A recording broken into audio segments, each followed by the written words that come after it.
Con chọc nha mọi người nha.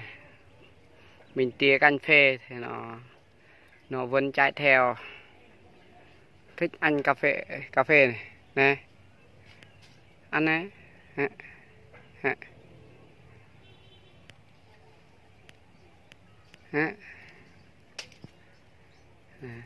mọi người nha, ôm nó.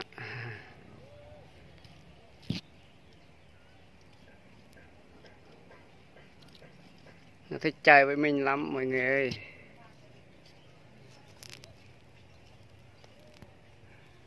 Đây.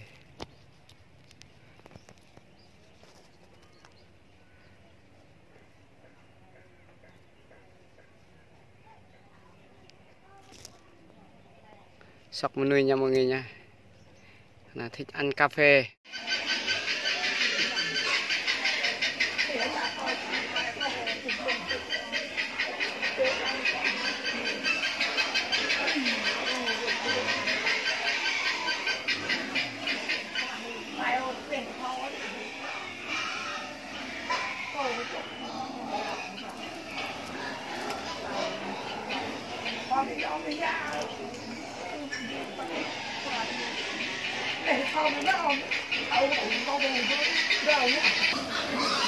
Có khí.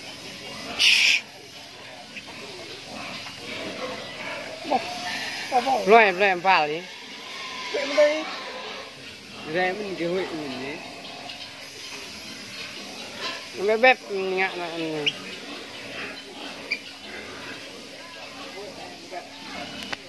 làm đấy.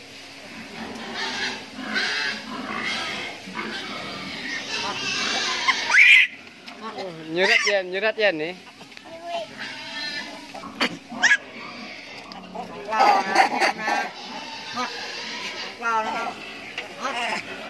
Người ta tôi bọc khí ngu quá. Nhắm vào bọc ư à. Thái là sao rồi? Đâu nó ngay. Không.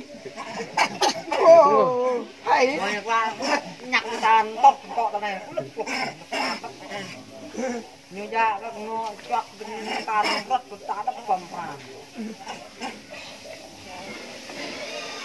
Như chào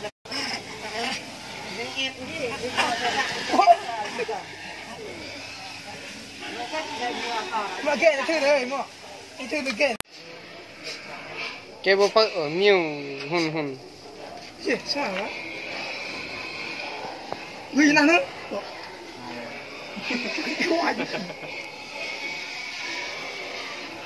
nhảm để nhảm mà cột cò đó thằng làm những cái bụng gật kẹ thì trà kẹ với mèo giọt vào xô mai cả làng máy nghe này rằng cho cái khổ như vậy cho cái khổ họa bru liêu ha nó hai hình ngân ha ốc chơi nó chán đó ốc ốc ốc chán nè mà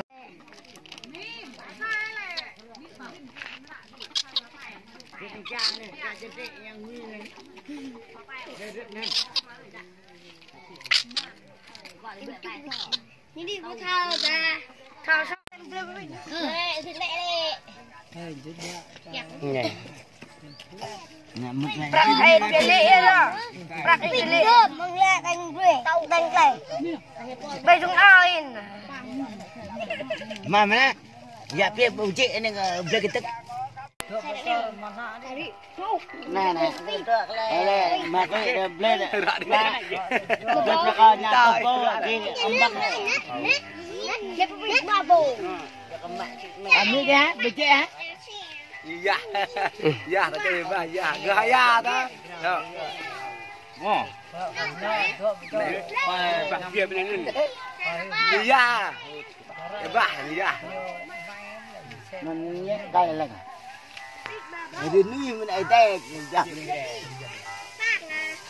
ok rồi ta lo cái chi bữa nay cái quay đi quay tao tao nuôi nuôi vật ta giờ nhu học lên thằng như mình nên dạ dạ mình đây mình berak đi đập ra bông nè cái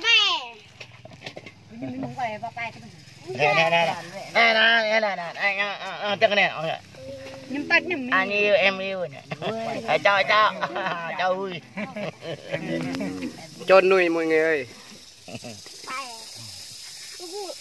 đẹp quá dễ thương lắm. Nó không căng đâu, nó quen rồi, nuôi từ nhỏ. mẹ ở đây vợ nụng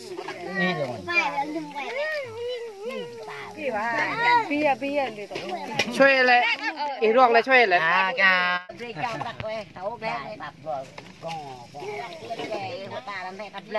nó đùa với chui đó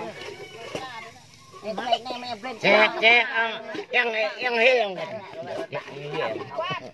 hoa cái tao thôi ô chị sao ô sẽ dùng nguyên để bằng đi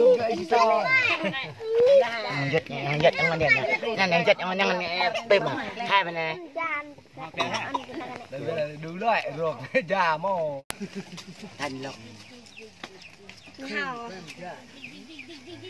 chị sao nữa mình ra cái ăn cái bắt có chắc lên cái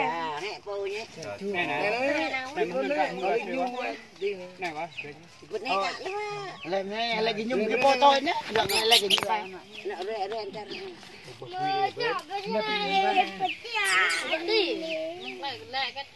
vậy bà đó nó như nó cái đấy khoách